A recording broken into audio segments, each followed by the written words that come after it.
En mi intervención en esta 73 Asamblea, agradezco el apoyo de Naciones Unidas al diálogo nacional en Honduras en materia política. Ya se ha implementado, está en proceso, y eso gracias a la iniciativa de algunos líderes de la oposición y también de mi gobierno. En el diálogo político participan algunas fuerzas políticas, organizaciones de sociedad civil, sin perjuicio de permanecer abierto para que se incorporen los que así desean. Uno de los grandes objetivos del diálogo es proponer reformas electorales para construir un nuevo modelo electoral. Precisamente ayer, el Congreso Nacional de Honduras, con una votación de 110 votos de 128, nombró una comisión para la modernización y actualización del sistema de identificación nacional, del cual se obtiene el padrón electoral, con la idea también de crear un nuevo sistema que deberá ser técnico, moderno, transparente, que resulte en una auténtica identificación para el desarrollo. Señor Secretario General,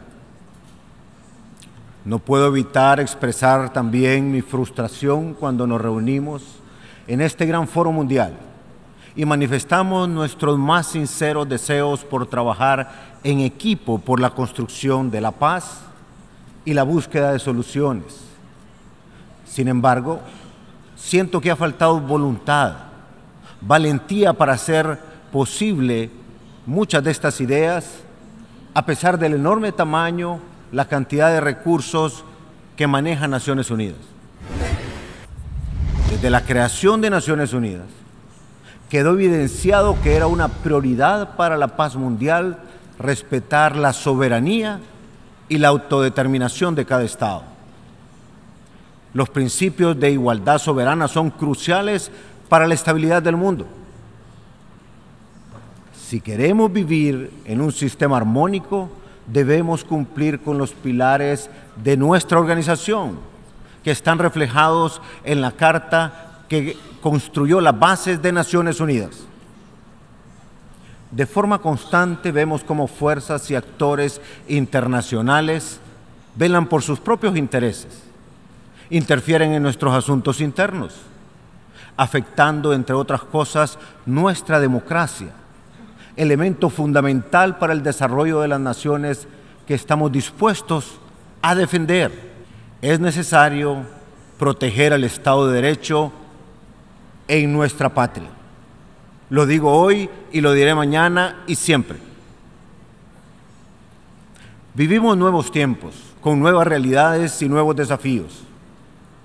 El mundo reclama de grandes transformaciones, grandes reformas profundas, y a esta generación nuestra de líderes nos corresponde estar a la altura de nuestros pueblos.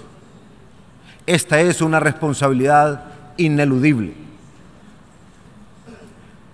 Señora Presidenta, ahora les quiero hablar de la realidad de mi país, Honduras.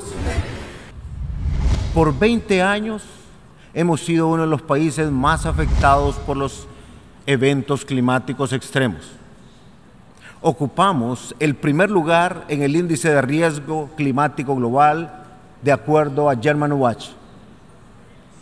A pesar de ser uno de los países más vulnerables del mundo, hemos venido trabajando como sociedad hondureña en su conjunto para combatir estos efectos del cambio climático. La excesiva burocracia ha impedido el acceso al financiamiento de los famosos fondos verdes, que si tuviéramos acceso a ellos, nos permitirían concretar acciones y contribuir a la reforestación, conservación y mitigación. Estoy convencido que es obligación de Naciones Unidas y de cada uno de nosotros revisar y resolver la forma en que estos fondos se utilicen cuanto antes y que no estén guardados estos fondos en las bóvedas de los bancos del mundo. Porque cada minuto que pasa y estos fondos siguen guardados, Es un minuto que hace más rica a la banca y provoca sufrimiento a la humanidad. Señor secretario, señora presidenta, la migración es un derecho humano.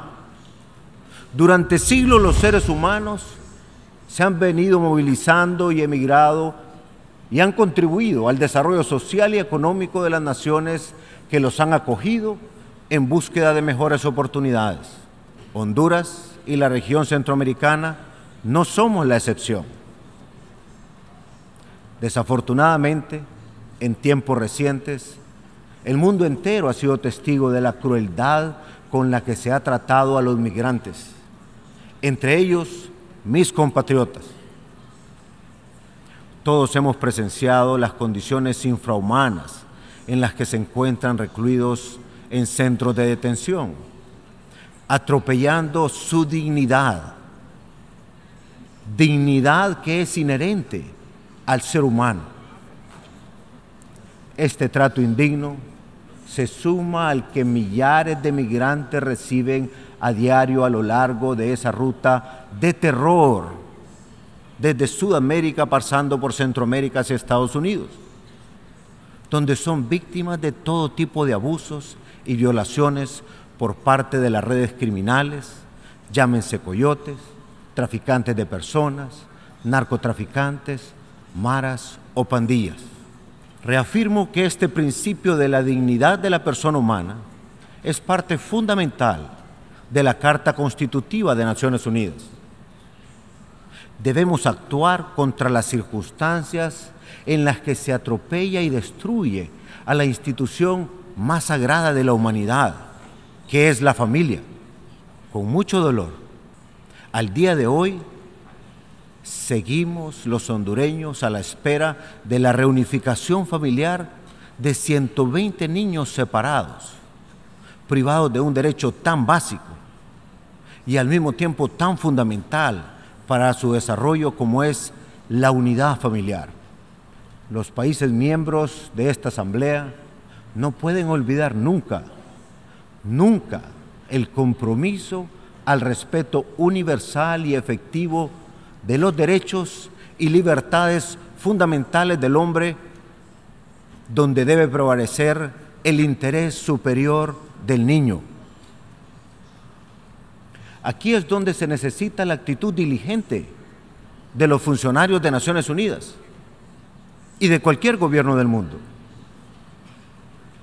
Señor secretario, señora presidenta,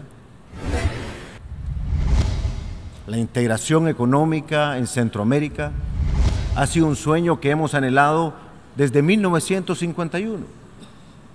Hoy en día, Honduras, Guatemala, El Salvador, tomamos la iniciativa de dar un paso hacia ese propósito, creando la primera unión aduanera del continente americano. Nuestra región cuenta con una ubicación privilegiada, con frontera marítima en el Océano Pacífico y el Océano Atlántico, conectando así al resto del mundo como un eslabón en las Américas. Nuestro objetivo es el establecimiento de un mercado común centroamericano que consiste en la creación de una zona de libre comercio y un arancel externo común que siente las bases para la constitución de una unión aduanera centroamericana. Es en estos casos donde Naciones Unidas debe de ser más beligerante. Estamos gestionando la integración de los demás países de Centroamérica a este sistema y así potenciar esta zona que contiene grandes oportunidades, muchos recursos para ser desarrollada. Este esfuerzo, una vez concretado en Centroamérica, nos convertirá en la séptima economía más importante de América Latina. Este modelo representa una oportunidad para impulsar una unión aduanera americana que integre económicamente a todo el continente. Hoy, desde este foro, invito a que, en base a la Carta Constitutiva de Naciones Unidas, en su artículo 1, numeral 3 y 4, con el apoyo de la OEA, convirtamos esta región en una zona de paz, prosperidad y libre comercio, como lo soñó Morazán y lo soñó Bolívar. Señor secretario, señora presidenta, una unión aduanera busca facilitar el comercio, pero un comercio con justicia y equidad. Hoy la principal agenda de Naciones Unidas son los Objetivos de Desarrollo Sostenible, que en esencia constituyen una lucha frontal contra la pobreza. Bajo ese compromiso, mi gobierno ya aprobó la Comisión Nacional para la Implementación de la Agenda 2030.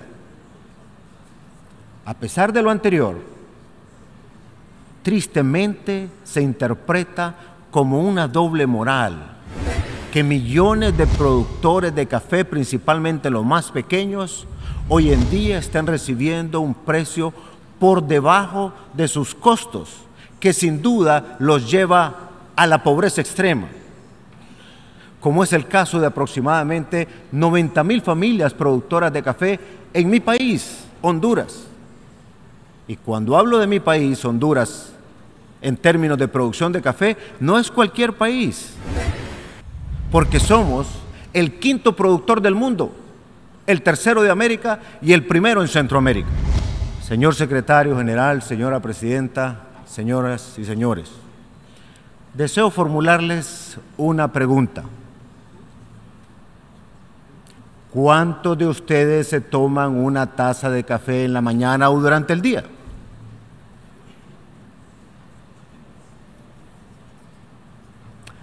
Saben que hay una altísima posibilidad de que ustedes, sin saberlo, sean partícipes de una enorme injusticia. Siendo ustedes, nosotros, los promotores de los Objetivos de Desarrollo Sostenible, no deben hacer oídos sordos ante este hecho generador de pobreza extrema. Por ejemplo, una taza de café en esta ciudad de Nueva York, en promedio, puede costar $5, 500 centavos de dólar. ¿Saben ustedes cuánto reciben nuestros pequeños productores de café? ¿Saben cuánto reciben nuestros pequeños productores de café en mi país después de trabajar arduamente, bajo sol y lluvia, recolectando a mano cada uno de los granos de café? Se los quiero decir, no reciben ni tan siquiera 2 centavos por cada taza de café. Y cuesta $5,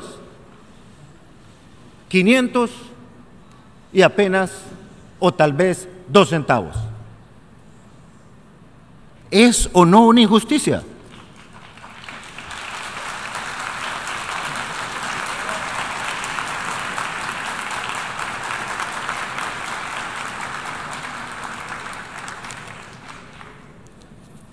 Sé que los que aplaudieron reconocen que es una injusticia. Y eso no puede ser. No podemos cerrar nuestros ojos, ni dejar de escuchar, ni dejar de permitir que en nuestra conciencia algo se revuelva y despertemos, porque para eso estamos aquí. Señor secretario general, hemos estado discutiendo por mucho tiempo los Objetivos de Desarrollo Sostenible. Yo les pregunto, ¿es coherente dejar de atender la crisis que viven millones de pequeños productores de café? Solo en mi país aproximadamente son 90,000. En América suman más de 14 millones de productores y en el mundo 25 millones de familias productoras y otros tantos millones de manera indirecta dependen de este rubro. Debemos de actuar ya, ahora. Mientras las Naciones Unidas toman cartas en el asunto, porque me voy convencido que van a tomar cartas en el asunto, Hago un llamado a todos los presidentes de los países productores de café y a los propios productores de café del mundo a organizarnos, porque está a la vista que nadie vela de manera efectiva por los intereses del sufrido pequeño productor de café en el mundo. Señores delegados, señoras delegadas, desde la primera vez que tuve el honor de dirigirme a esta asamblea, expresé que la más grande tragedia que ha sufrido Honduras en la historia de la República ha sido la ola de violencia producto del paso del narcotráfico, porque nuestro país es una zona de tránsito de la droga que se produce en el sur del continente y se consume en el norte. Además del flagelo del narcotráfico, las maras, las pandillas, los grupos criminales, en el pasado han suplantado literalmente en varias regiones y circunstancias al propio Estado.